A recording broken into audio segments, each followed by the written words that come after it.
Let all members speak for themselves, but I subscribe to the school of thought, the old Reagan school of thought. 80% of a loaf, being the youngest of 12, you learn early. Getting 80% of the loaf is a victory, and we should move the ball forward each and every day for the American people. And that's what I think is getting lost in this entire conversation is a lot of people are talking about Democrats, Republicans. It's the American people that are suffering as a result of the inaction we're taking here today. You mentioned the word consensus. Take me to the final hours before all of this went down. I mean, you were a yes vote, but what was it like behind the scenes in those final moments? It had to be tense among your fellow GOPers, for example. I mean, were you trying to convince others, or how would you describe it? Well, sure. Obviously, it was a big piece of legislation, and it was the moment. But I got to give credit to our leadership, to our speaker, who truly did listen to the input from our members to the White House. I've been to the White House now in the last couple of weeks more than I've been in the entire 7 years I've been in Congress. So the engagement from the White House, I think, bodes well going forward because it built relationships between members, White House, and our leadership, and that's going to make us stronger as we go through the process. Of course, everything is 2020.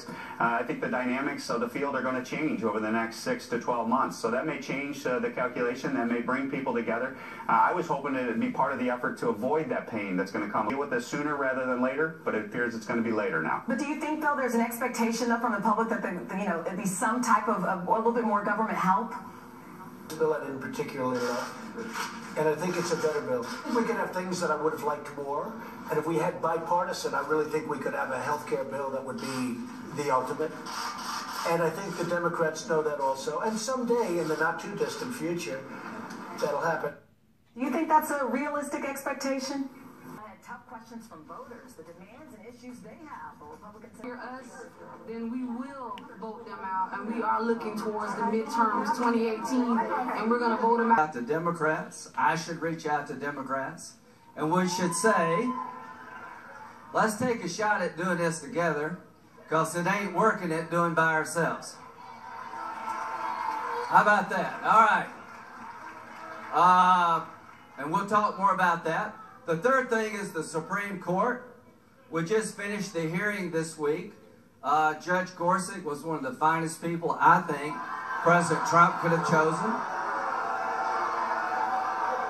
I am going to enthusiastically support him. And if the Democrats try to filibuster him, they will be making a huge mistake.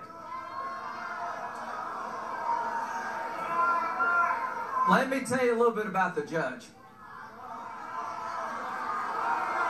You don't want to listen?